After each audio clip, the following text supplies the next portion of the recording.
नमोऽस्तुते।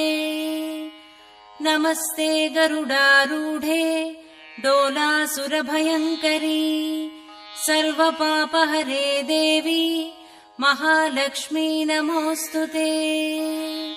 सर्वज्ञे सर्ववरदे सर्वदुष्टभयङ्करी सर्वदुःखहरे देवी महालक्ष्मी नमोऽस्तुते।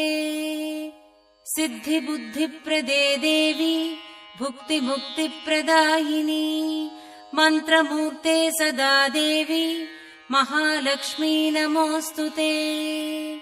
आद्यन्तरहिते देवी आदिशक्तिमहेश्वरी योगज्ञे योगसम्भूते महालक्ष्मी नमोऽस्तुते।